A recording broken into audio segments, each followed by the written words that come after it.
Hey guys, this is Comic Uno and Comic Frontline, and today I'm doing Comic Uno episode 171. And this is a show where I review all the comics I read this week in one show, so we go to worst pick of the week to best pick of the week and everything in between. This was kind of an average week for me for comic books and how many I got, so it's about 20 books, and let's get started. What was number 20? What was worst pick of the week this week? And that was The Amazing Spider-Man Annual Issue 1. Honestly, just very forgettable book. All of them are just short stories that weren't very necessary for anything going on in Amazing Spider-Man. Maybe Cloak and Dagger was kind of attached to what's going on in Amazing Spider-Man just because we've seen those characters in the run, but everything else are just really short stories we didn't need. Artwork was okay for all of them. Nothing that blew my mind. Just a very forgettable annual that if you want to save your money, you didn't have to pick up. So that is why I gave it 1.5 stars, and that is worst pick of the week. That was number 20. Moving on to number 19. I've been Venomed, but not really. You know, it wasn't that bad a book. Honestly, the only bad book I read was Amazing Spider-Man this week. So that is Venom issue 1. It wasn't a bad book. It's just the artwork I couldn't really get into. It was very abstract, kind of like anime-esque, that's a word, anime-esque, with exaggerated features, I would say, but I did like the coloring. I thought it fit kind of the grittier tone.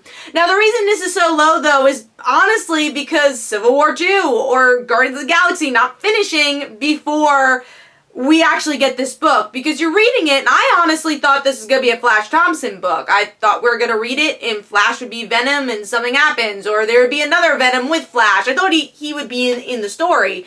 But this is a totally new story, and it seems like whatever happens or will happen in Guardians of the Galaxy will lead into this book.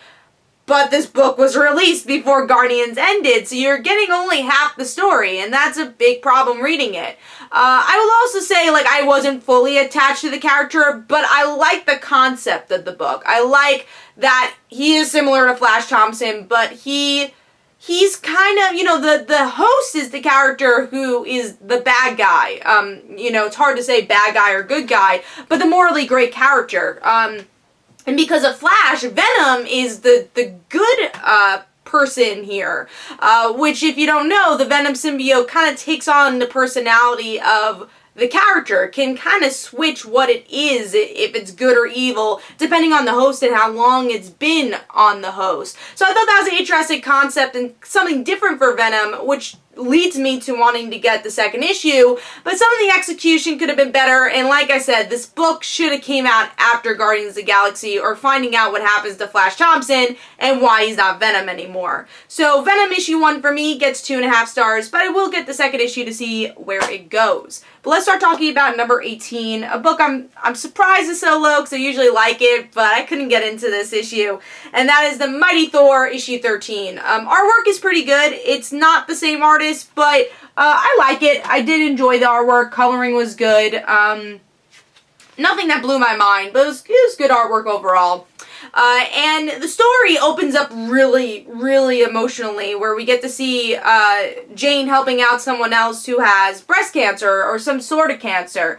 And she's talking about how she didn't really know much about Norse anything besides what she knew from Thor, but she didn't even know all the 10 realms, and now she knows the people who live there, and she knows the culture a lot, which becomes important in the end of the issue, and she's reading all about these Norse mythologies. So I like that, but it was only the first and last page. Everything else was about these I don't know what they call them.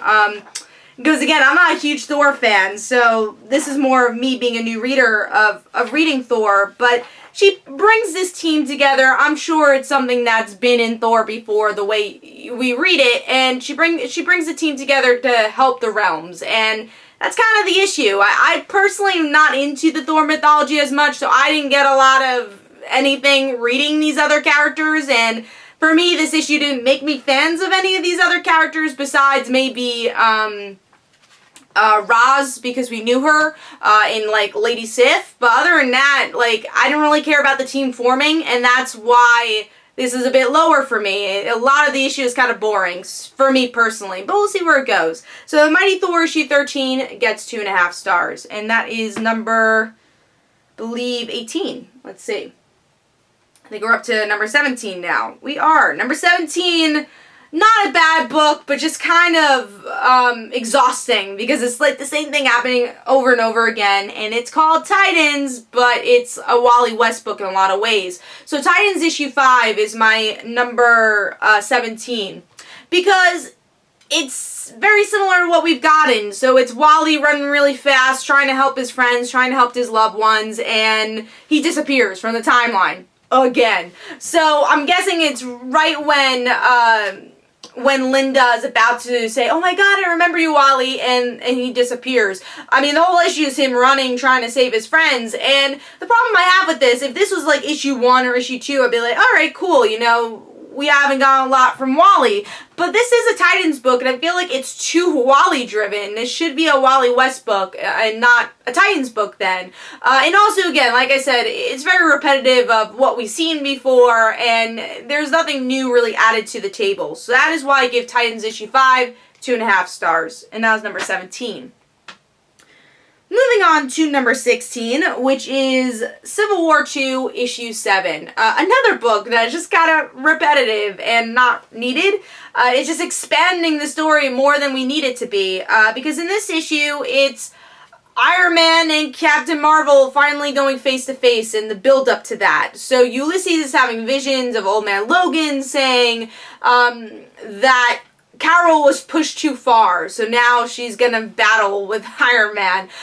So that's it. You know, there's not a lot going on in the issue. There's beautiful artwork, though. I like that they used artists from Old Man Logan to tell that part of the story. I thought that was good. A good use of using 2 different artists on the same book, and then Marquez does a great job with facial expressions and everything else, but the story is skippable. Alright, we kind of knew Iron Man and Captain Marvel were going to fight each other, so I gave it 2.5 stars. I just didn't get a lot out of this issue, but hopefully the finale I'll get a little bit more from. So Civil War II, issue 7 gets 2.5 stars. Alright, moving on to number 15, which is a new book that I respect because it's very different and creative, but it didn't hook me enough to get the next issue, and that is AD Afterlife Book 1. So, reason it's creative, look at this. I mean, it's actually a book, which is cool. Like, it's bigger than, and I have one of my books fell. Yay, okay. So, it's a lot bigger than a regular size book, so it's kind of like Golden Age comics, the way those sizes were, just a magazine. And also, the writing is very, I would say even storybook-wise. I mean, storybooks for adults, right? So it's all words, and then you have a little picture over there. So there are some comic strips, so you have a little bit of a regular comic, but I like the usage of the way Scott Snyder and Jeff Lemire are telling the story. The story itself, though, I didn't feel very attached to. I like the concepts of death and life and the little twist of the mother, because in the beginning, the mother faints, and you think, alright, she's dead, this is the idea of life and death, but she doesn't die, she's actually perfectly fine in that moment, and then she dies later in the story, so I like that kind of twisting your expectations, but the main character himself, I didn't quite care about, which is important for a book about life and death. You want to care about this character and his journey. So that is something that was a little off, but again, I do respect the structure of the book, and I'm glad I bought the first issue, but it didn't really give me enough to want to buy the second issue. Especially because it is kind of pricey. It's $5.99, so it's a pricey book, but you are getting, obviously, a lot of story here. So, AD After Death, I hope I didn't say Afterlife before, but AD After Death, gets 3 stars. And that is number 15. So now we're moving on to number 14, which is, I always say this, when this book is good, it's really good, but when it's slow, it's really slow. And that is Outcast, issue 23. And when it's slow, it's really slow.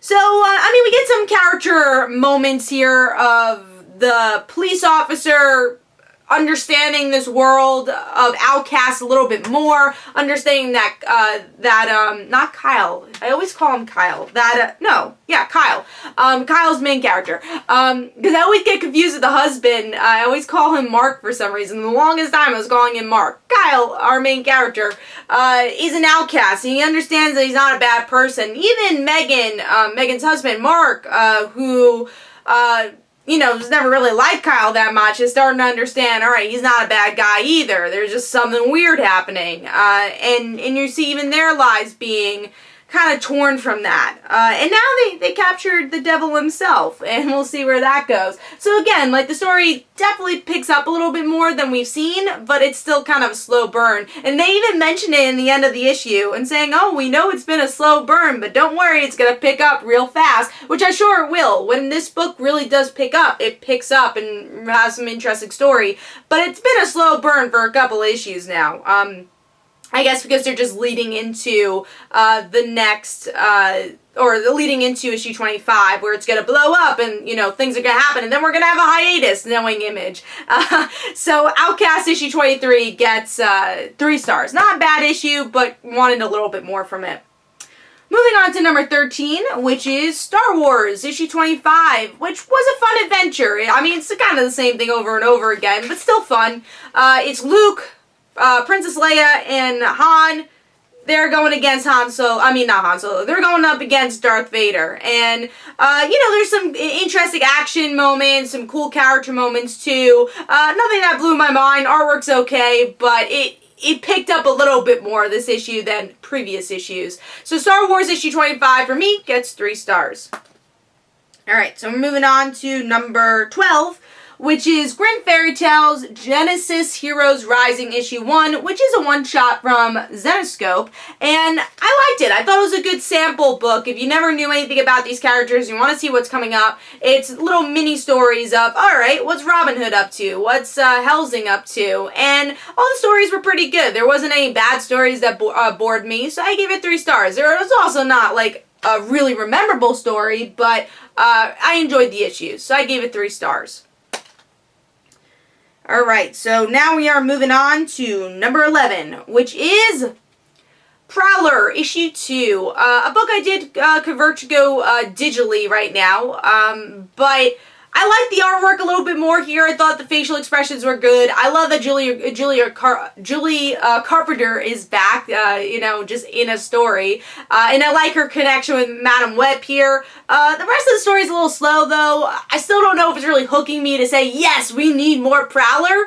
But I'm seeing where it goes. If there's a large week, I might drop it, but as of right now, it's interesting enough to see where it goes. But I kind of wish it was a mini-series, because like with a mini-series, I feel it would be easier to read and say, alright, it has an ending point. But I don't really know where this story is going, besides letting us know more about New You, which is cool, I guess. But I don't know if it's enough for an ongoing. So Prowler issue 2 gets 3 stars. Alright, moving on to number 10, which is Action Comics, issue 968, which is very actiony.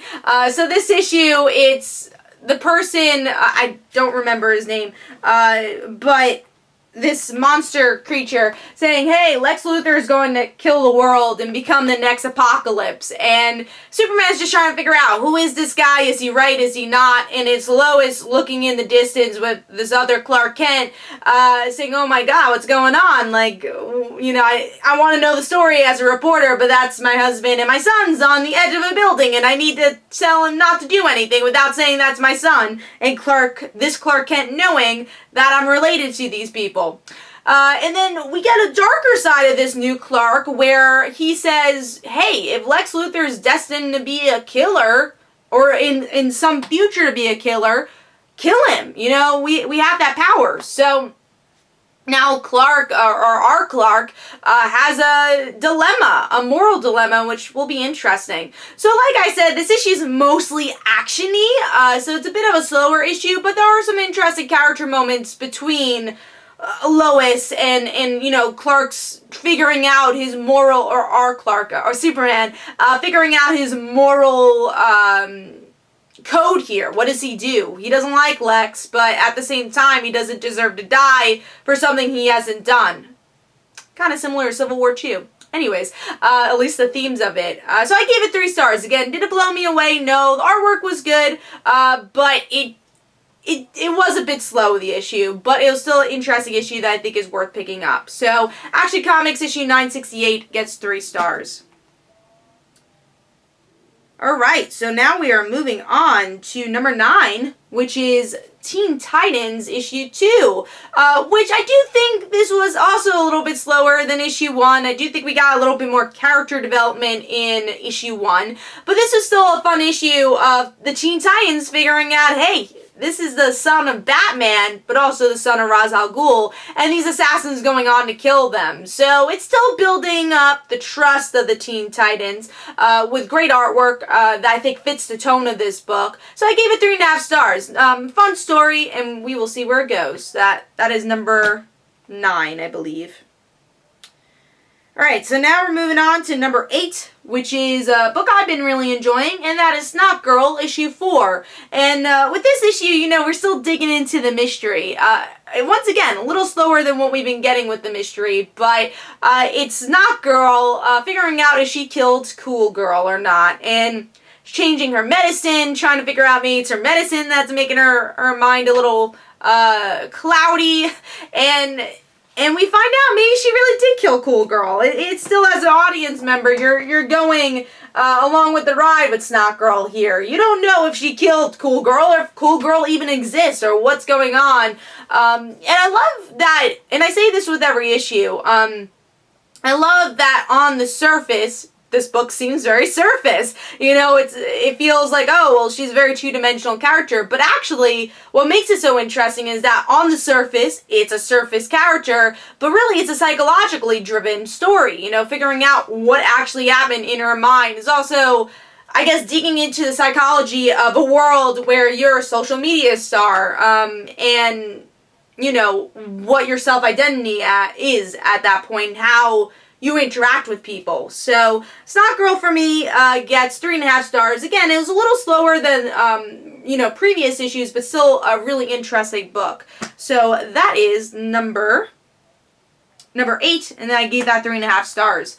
Now, moving on to number 7, which is Deathstroke, issue 7, which, for me, I like this issue. I will say when Slade goes on missions, though, that's when it slows down a bit. But when it involves the family, that's where it's at. And we do get some interesting tidbits here of what's going on with Joey, his character, that he killed his I guess, ex-boyfriend, got his suit, and we'll see if he gets in trouble for that. Rose is a little bit more in the background with this issue, but still reminding, hey, someone's trying to kill me. But what's in the forefront is definitely Slade and his ex-wife, which I really like that we're getting to see more of his ex-wife, because previously she's only been shown here and there, but now we're actually getting a character for her, which is cool. Theme of this whole video, slower issue, but still some interesting character moments that is definitely worth picking up. So Deathstroke issue 7 gets 3.5 stars. Alright, so moving on to number 6, which is just a really fun issue for kids, for adults, and that is Superpowers issue 1. And with this issue, Batman is gone. What happened to him? And we find out he's kidnapped by Brainiac. And by the end of the issue, we find out that Brainiac's not the true villain. It's Lex Luthor controlling Brainiac in a way. So it's Wonder Woman, Superman, Batman. We'll see what they end up doing with Lex Luthor. What I like about this book is that, you know, it's kind of teaching the Superman mythos in a kid-friendly way. You know, this is, you know, there's some detailed story going on with New Krypton, with Brainiac. These, you know, there's definitely a lot of mythology there, but it's explained in a way that is very easy to inhabit and to understand. So I like that about this issue. Now, I'm not a huge fan of the whole Lex Luthor, well, I am a fan of Lex Luthor, but I'm not a fan of Brainiac, so I'm like, alright, I've seen this before, so that part I didn't love, but I liked how they explained it. And I like that this world is kind of different from the Teen Titans world, where you do get to see Batgirl, and she's not, obviously, the Teen Titans version. She is this other version. She's older here. So I like that. And overall, it's a fun book that I do recommend, that I'm looking forward to seeing the rest of the miniseries. So Superpowers issue 1 gets 3.5 stars, and that's number 6. Moving on to number 5, which is Detective Comics issue 945. And honestly, why it made my top 5 is for the ending. Finding out that Stephanie knows that Tim is still around, or at least that's what it shows here. So yeah, that was very interesting. Is it Stephanie just seeing him, or does she know what's actually going on? I will say the rest of the issue was slower once again, but you do get some interesting meat here between Batman and Stephanie. Stephanie blaming Batman for not caring about anyone besides himself, and you get some small tidbits from the other characters, how they're feeling about the situation. So yes, slower issue, but the ending does pick up the story a bit. So Detective Comics issue 945 gets 3.5 stars, and that is number 5. Moving on to number 4, which is Spider-Gwen issue 14. In another week, I don't know if this would have made my top 5, because it is weird the way they split the story between Spider-Woman and Aunt May. And when I say Spider-Woman, I mean Jessica Drew. So there's even a different art style, which was kind of jarring, but either way, both stories were interesting. Seeing that Gwen kind of needs to get a life outside of Spider-Gwen, outside of Spider-Woman, which I guess is going to lead into the Miles and Gwen story we're going to get soon. But the emotion here is definitely Gwen feeling alone on the holidays and trying to talk to Aunt May about everything that's happened, and tells her the truth, kind of, that she knew that her father was working with Spider-Woman, fearful that Aunt May would be angry, and she says, no, I'm not angry, you know, we always love you, but don't tell Ben, because he's gonna get angry. And I love the paranoia that Gwen goes through of, oh my gosh, she knows I'm Spider-Woman. And I feel like that's just been a theme throughout every issue. She feels that way with everybody. So I personally don't think Aunt May knows she's Spider-Woman. MJ obviously knows she thinks she's Spider-Woman, which I'm hoping the Mary Jane storyline will burst in a way. But I think it's just Gwen wanting to tell someone other than her father. That's why she's feeling this paranoia of everyone knows that she's Spider-Woman, which is interesting, that I hope builds up into a future story arc. So for me, there's a lot of good emotion here, but it did feel jarring going into the Spider-Woman story, and that felt lighter than the emotion we were getting in the first half, and then the art change was really weird. So I gave it 3.5 stars, but the emotion did make it into my top 5, and that's why I enjoyed the issue. Alright, moving on to number 3, which is Batgirl issue 5. Batgirl was definitely a solid ending to the book. I like that they played with her memory, so that she closed her photographic memory to fight this villain, to become faster, not to think about her moves. And I thought that was cool, and I'm interested to see how that plays out in a future story arc. And it's Batgirl saving Kai in the end, you know, by outsmarting the villain. And this was a fun ending, and I'm looking forward to seeing how these adventures will affect her in Burnside. And it looks like she's already diving into the action by the end of the issue. Definitely will miss Albuquerque on the book, but also looking forward to the future artists on this title and just the future storytelling going into another story arc. So Batgirl issue 5 for me gets a solid 4 stars, and that is number 3. Moving on to number 2, book I really enjoyed this week, and that was Wonder Woman issue 11. Finally understanding what is the truth of what Wonder Woman's been hiding. And I will say the part that made this not pick of the week was the Etta Candy stuff. I felt slowed down the story. I don't think that needed to be in this issue. I think if they just focused on Steve and Diana, it would have been better. But yeah, going into it, I mean, finding out in the end that Wonder Woman's never been to Themyscira makes total sense, and I loved it. I thought it was just a great ending, and how Steve is just trying to comfort her. So it's interesting how these little details she notices, like, no, this is not it. This is not my home. So I really like that, and I can't wait to see how that's going to affect Wonder Woman for the future. How is she going to actually go back to Themyscira if she can? So a really good ending with a good story between Steve and Diana once again. So Wonder Woman issue 11 for me gets 4 stars.